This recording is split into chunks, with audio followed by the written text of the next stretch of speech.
नमस्कार दोस्तों। UP triple S C junior assistant के लिए जितने भी स्टूडेंट्स फॉर्म भरे हैं वे स्टूडेंट्स इस समय बहुत ही दुविधा में हैं। दुविधा का कारण यह है कि यूपी ट्रिपल एस सी आयोग ने अभी तक की उनकी शॉर्ट लिस्टिंग जारी नहीं की है कि कौन से स्टूडेंट इस परीक्षा में शामिल हो सकते हैं। उसी के बारे में यहाँ पे चर्चा की जाएगी कि कितने नंबर वाले स्टूडेंट इस परीक्षा में भाग ले सकते हैं, और साथ ही साथ यहाँ पे यह भी बताया जाएगा कि आपकी परीक्षा जो जूनियर असिस्टेंट की है वह कब तक की हो सकती है, परीक्षा कब तक की होगी। इसके साथ साथ यह भी बताया जाएगा कि इसका एग्जामिनेशन पैटर्न क्या है। एग्जामिनेशन पैटर्न के साथ साथ आपको यह भी बताया जाएगा कि इसका ओवरऑल सिलेबस क्या है। इस वीडियो में हम लोग सारी चीज़ों पे बात करेंगे, ना ही सिलेबस की बात करेंगे, अपितु बेस्ट बुक्स कौन कौन सी होंगी उसके बारे में भी इस वीडियो में मैं आपको बताऊंगा। तो वीडियो को लास्ट तक की देखिएगा।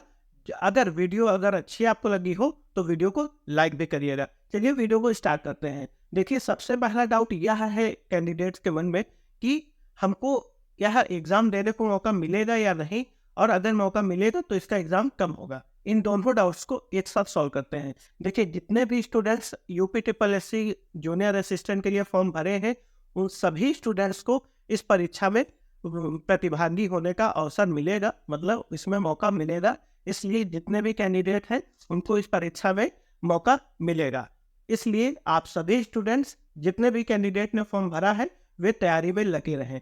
अब इसके बारे में हम लोग बात करेंगे कि इसका एग्जाम कब तक की होगा। तो इसका एग्जाम जो है जुलाई माह में संभावित है।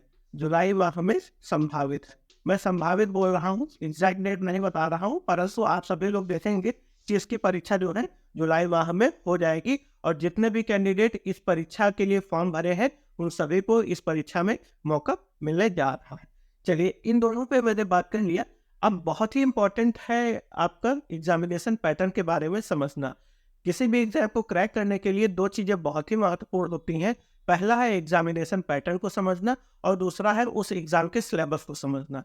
तो दोनों चीज़ों पे यहाँ पे बात करेंगे, समझिएगा ध्यान से। देखिए, एग्जाम पैटर्न की यदि बात करते हैं तो इसमें जो पेट 2023 से कैंडिडेट क्वालिफाई किए जाएंगे उनका मेंस का एग्जाम होगा, अर्थात इसमें एक लिखित परीक्षा होगी। और लिखित परीक्षा के आधार पे कैंडिडेट फिर से शॉर्टलिस्ट किए जाएंगे, किसके लिए? टाइपिंग के लिए। और टाइपिंग यहाँ पे दोनों में होगी, अर्थात हिंदी फॉन्ट में भी होगी और इंग्लिश फॉन्ट में भी आपकी टाइपिंग होगी। मेंस एग्जामिनेशन की बात करते हैं तो मेंस एग्जाम में कौन कौन से सब्जेक्ट्स पूछे जाएंगे उसी के बारे में अब मैं बताने जा रहा हूँ। यहाँ पे ये सिर्फ एक चीज़ और बताना है, यहाँ पे टाइपिंग सिर्फ क्वालिफाइंग नेचर की है, अर्थात आपको यहाँ पे इसके कोई भी मार्क्स नहीं मिलेंगे। सिर्फ आपको इसको टाइपिंग जो है क्वालिफाई करना है, जो जितनी भी स्पीड मांगी गई है। स्पीड अगर नहीं पता है तो हिंदी में 25 वर्ड पर मिनट स्पीड मांगी गई है, और इंग्लिश में 30 वर्ड पर मिनट स्पीड मांगी गई है। यह आपकी टाइपिंग सिर्फ और सिर्फ क्वालिफाइंग नेचर की है, और मेंस एग्जाम के बेसिस पे ही आपको जो है सिलेक्शन मिलेगा। अब बात करते हैं मेंस एग्जाम में कौन कौन से सब्जेक्ट्स शामिल है और कौन सब्जेक्ट से कितने कितने क्वेश्चन आपको देखने को मिलने वाले हैं। देखिए, पहला सब्जेक्ट है हिंदी। हिंदी से 30 प्रश्न आपको देखने को मिलेंगे। और दूसरा है जीके एंड जीएस, उसमें से 20 क्वेश्चन आपको देखने को मिलेंगे। और तीसरा सब्जेक्ट है कंप्यूटर।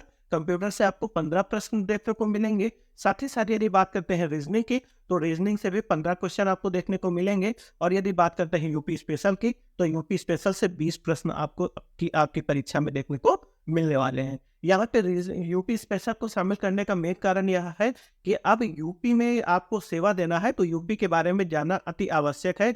इसी कारण से उत्तर प्रदेश लोक सेवा आयोग ने भी जो ऑप्शनल सब्जेक्ट था उसको हटा करके उसमें उत्तर प्रदेश प्रश्न पत्र को शामिल कर दिया है। तो यूपी में अगर आपको सेवा देना है तो यूपी के बारे में जानना अति आवश्यक है। इसी कारण से यहाँ पे यूपी के 20 प्रश्न शामिल है।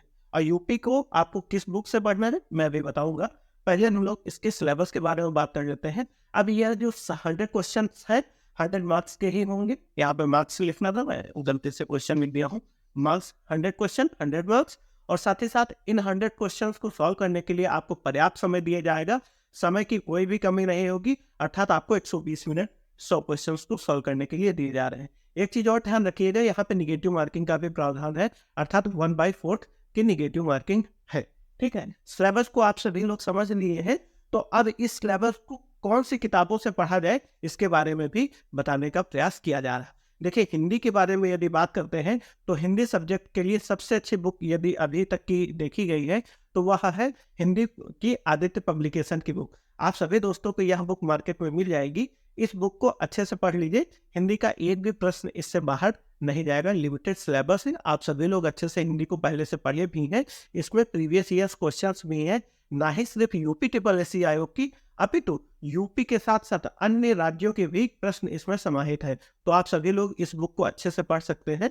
आपका हिंदी से एक भी प्रश्न इससे बाहर नहीं जाएगा। चूँकि हिंदी स्कोरिंग सब्जेक्ट है और हिंदी के इस पूरी परीक्षा प्रणाली में सबसे ज़्यादा मार्क्स है, अर्थात 30 मार्क्स आपको हिंदी में देखने को मिल रहे हैं। इसलिए हिंदी बहुत ही इम्पोर्टेंट सब्जेक्ट है। हिंदी में आप लोग 30 में से यह मान के चलिए 25 प्लस मार्क्स ला सकते हैं, अगर अच्छे से पढ़ाई करते हैं तो। हिंदी के बुक के बारे में मैंने बता दिया। अब यदि बात करते हैं जीके एंड जीएस की, तो जीके जीएस बहुत ही वास्ट सब्जेक्ट है। परंतु यहाँ पे यूपी ट्रिपल एससी के बारे में यदि बात करते हैं, तो आप सभी लोग एक काम करिएगा। यूपी ट्रिपल एससी का प्रीवियस ईयर्स क्वेश्चन, जितनी भी परीक्षाएं हुई हैं, जीएस के क्वेश्चन अगर पूछे गए हैं, उन सभी प्रश्नों को आपको देखना है, अच्छे से उसको सॉल्व करना है। और साथ ही साथ महेश कुमार बड़वाल की एक सार संग्रह, एनसीईआरटी सार संग्रह की बुक आती है। इसमें वन लाइनर होते हैं।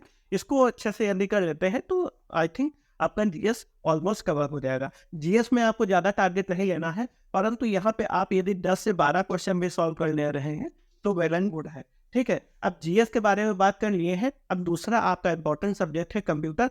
कंप्यूटर के बारे में यदि बात करते हैं, तो कंप्यूटर के लिए आपको 2 बुक मैं सजेस्ट करूँगा। हालाँकि मेरे पास 1 बुक ही है अभी। दूसरी बुक अभी हमारे पास पर्याप्त मतलब अवेलेबल नहीं है। आप लोग लूसेंट कंप्यूटर की लूसेंट बुक परचेज़ कर सकते हैं। अगर इसके पास परीक्षा मंथन की बुक भी हो कंप्यूटर की, तो वह भी इससे अच्छी है वह बुक। ठीक है, परंतु यदि लूसेंट आप कर रहे हैं, तो लूसेंट से भी कवर हो जाएगा। बहुत टफ कंप्यूटर के क्वेश्चंस नहीं पूछे जाते हैं। नॉर्मल से क्वेश्चन होते हैं, जिसको कंप्यूटर की बेसिक जानकारी भी होगी, एमएस वर्ड्स के बारे में और input output devices, CPU, hardware, software, इन सब के बारे में ही प्रश्न पूछे जाते हैं। ठीक है, यदि बात करते हैं रीजनिंग की, तो रीजनिंग के लिए प्रीवियस ईयर्स क्वेश्चन एसएससी की सॉल्व कर सकते हैं, पर्याप्त। ठीक है, अब बात करते हैं यूपी स्पेशल की। यूपी स्पेशल इंपॉर्टेंट सेगमेंट है। यूपी स्पेशल स्कोरिंग सब्जेक्ट भी है, इसलिए यूपी स्पेशल को आपको जो है परीक्षा वाली बुक से पढ़ना है। पतली वाली हो तो पतली वाली बुक से पढ़िएगा। यह इतनी पतली बुक है, इसको आप लोग पढ़ लेंगे। या अगर पतली वाली बुक अवेलेबल नहीं है, तो मोटी वाली बुक से भी आप लोग पढ़ सकते हैं। यदि इन दोनों में से आप लोग पूछना चाहें कौन सी बेस्ट है, तो यह वाली है। अगर समय आपके पास पर्याप्त नहीं है, तो यह भी कर सकते हैं। इसमें से भी प्रश्न बाहर नहीं जाएंगे। साथ ही साथ यूपी स्पेशल के साथ साथ आपको 2 चीज़ें और करनी है। वह है उत्तर प्रदेश का बजट, जो 2024 का आया है, और साथ ही साथ जनगणना, उत्तर प्रदेश की जनगणना, एक तो प्रश्न उससे भी देखने को मिल सकते हैं। तो यह ओवरऑल रहा सिलेबस के बारे में, एग्जामिनेशन पैटर्न के बारे में, कौन सी बेस्ट बुक्स है आपको जिन्हें पढ़ना चाहिए। यह ओवरऑल वीडियो आपकी समझ मैंने प्रस्तुत कर दिया। आई होप आप सभी स्टूडेंट्स को यह वीडियो अच्छी लगी हो। यदि वीडियो अच्छी लगी हो, हमारे द्वारा किया गया प्रयास यदि आपको अच्छा लगा हो, तो वीडियो को लाइक करिएगा। और यदि आपको हमारे द्वारा किया गया प्रयास वाकई में अच्छा लगा हो, तो चैनल को सब्सक्राइब भी करिएगा। मिलते हैं एक और नेक्स्ट इन्फॉर्मेटिव वीडियो में। तब तक के लिए सभी दोस्तों को मेरा नमस्कार। जय हिंद।